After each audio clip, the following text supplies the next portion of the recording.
रोहन एक बहुत ही जिज्ञासु लड़का था। वो हरे भरे पहाड़ों के बीच बसे एक छोटे से गांव में रहता था। रोहन को रात को आसमान देखना बहुत पसंद था। टिमटिमाते तारे उसे बहुत अचंभित करते थे। वो सपने देखता था कि वो चांद पर उड़कर जाएगा और तारों के साथ नाचेगा। हर रात रोहन चुपके से अपने घर से बाहर निकल जाता था। वो घास पर लेट जाता और घंटों तारों को देखता रहता था। वो सोचता था कि ये जादुई परी है और हर तारे की एक कहानी है। वो चाहता था कि काश वो उनकी कहानियां सुन पाता।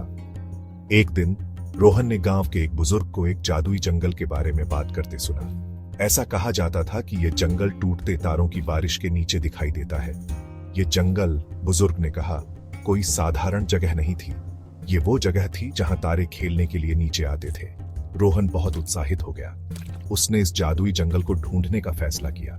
वो तारों को करीब से देखना चाहता था। वो उनकी कहानियां सुनना चाहता था। वो बेसब्री से रात का इंतजार करने लगा। उस रात रोहन पीठ के बल लेटा हुआ आसमान की तरफ देख रहा था। वो इंतजार करता रहा, इंतजार करता रहा। जैसे ही उसकी पलकें झपकने लगीं, एक तेज रोशनी आसमान से गुजरी।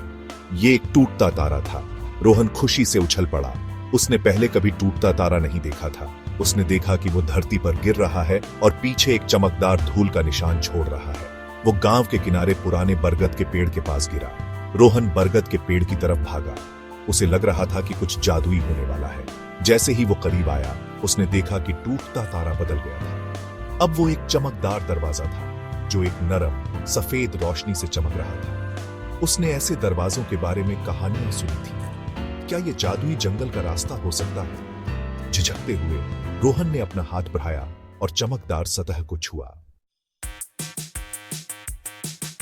जैसे ही रोहन का हाथ दरवाजे को छुआ, उसके अंदर ऊर्जा का एक झटका लगा। उसने हांफते हुए अपनी आंखें बंद कर लीं और खुद को संभाला। जब उसने फिर से अपनी आंखें खोलीं, तो वो एक अलग ही दुनिया में था। उसके गांव के जाने पहचाने नजारे गायब थे।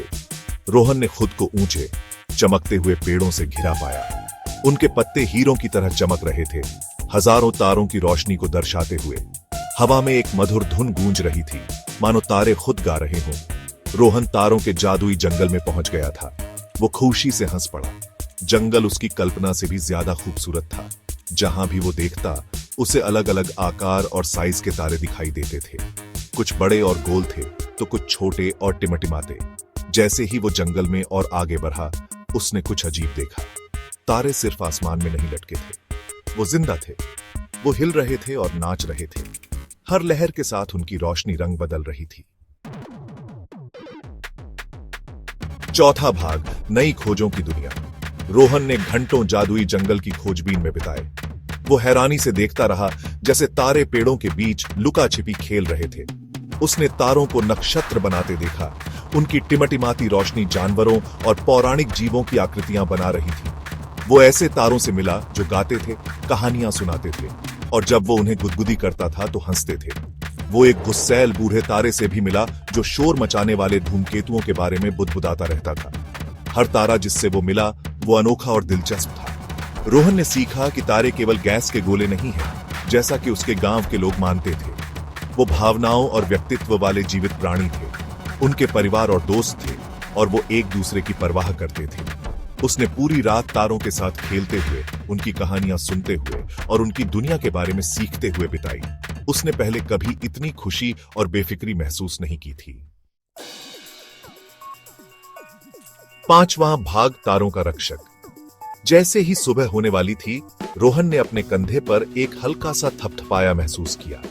वो मुड़ा और एक बड़े चमकदार तारे के सामने आ गया। यह एक गर्म सुनहरी रोशनी से चमक रहा था और इसकी टिमटिमाती आंखों में प्राचीन ज्ञान था।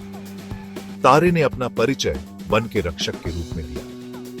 वह पूरी रात रोहन को देख रहा था और उसकी दयालुता और जिज्ञासा से प्रभावित था। रक्षक ने बताया कि जंगल एक गुप्त जगह थी जो आम इंसानों की नजरों से छिपी हुई थी। तुम, रोहन, रक्षक ने कहा। उसकी आवाज एक गहरी गूंजती हुई धुन थी। एक कहास बच्चे हो। तुम्हारे पास एक पवित्र हृदय और ज्ञान की अदम्य प्यास है, इसलिए तुम हमारी छिपी हुई दुनिया को ढूंढ पाए। रोहन सम्मानित महसूस कर रहा था। उसने कभी खुद को खास नहीं समझा था। वो बस एक जिज्ञासु लड़का था जो तारों से प्यार करता था। छठा भाग, एक तारे पर एक इच्छा। रक्षक ने रोहन से कहा कि उसके घर लौटने का समय हो गया है, सूर्योदय तक ही दरवाजा खुला रहेगा। उसे वापस भेजने से पहले रक्षक ने उसे एक इच्छा मांगने का प्रस्ताव दिया।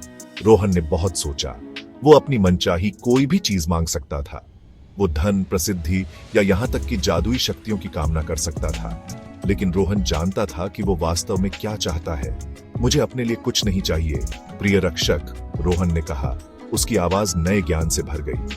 लेकिन मैं चाहता हूं कि मेरे गांव में हर कोई तारों को वैसे ही देख सके जैसे मैं देखता हूं।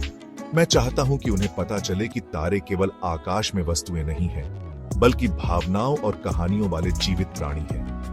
रक्षक ने प्यार से मुस्कुराते हुए कहा, तुम्हारी इच्छा पूरी होगी बच्चे। तुम्हारी दयालुता और सहानुभूति ने हमारे दिलों को छू लिया है। अब जाओ और दुनिया के साथ तारों के आश्चर्य को साझा करो।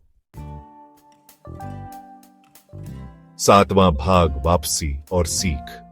भारी मन से रोहन चमकते दरवाजे से वापस चला गया। उसने खुद को वापस जंगल में पाया। सूरज की पहली किरणें पत्तों से छनकर आ रही थीं। दरवाजा गायब हो गया था। हवा में केवल एक हल्की सी झिलमिलाहट रह गई थी। रोहन अपने गांव लौट आया। उसका दिल खुशी और एक नए उद्देश्य से भर गया। उसने अपने दोस्तों और परिवार को इकट्ठा किया और उन्हें तारों के जंगल में अपने जादुई साहसिक कार्य के बारे में बताया। उसने जो कहानियां सुनी थीं और जो सबक उसने सीखा था, उन्हें उसने साझा किया। पहले तो लोगों को संदेह हुआ, लेकिन रोहन के सच्चे उत्साह और उसकी आंखों में आश्चर्य ने उन्हें यकीन दिला दिया। उन्होंने रात के आसमान को एक नए नजरिए से देखना शुरू कर दिया। अब केवल दूर की रोशनी के बिंदु नहीं, बल्कि जीवन से भरी एक जादुई दुनिया दिखाई देने लगी। रोहन का रोमांच उसके गांव में एक किंवदंती बन गया, जो पीढ़ी दर पीढ़ी चली आ रही है। यह एक याद दिलाता है कि जादू उनके लिए मौजूद है जो सपने देखने की हिम्मत करते हैं, और सबसे मूल्यवान खजाने अक्सर सबसे अप्रत्याशित जगहों पर छिपे होते हैं। इस कहानी ने सभी को जिज्ञासा, दयालुता और ब्रह्मांड के उन अजूबों की सराहना करने का महत्व सिखाया जो अक्सर किसी का ध्यान नहीं खींच पाते।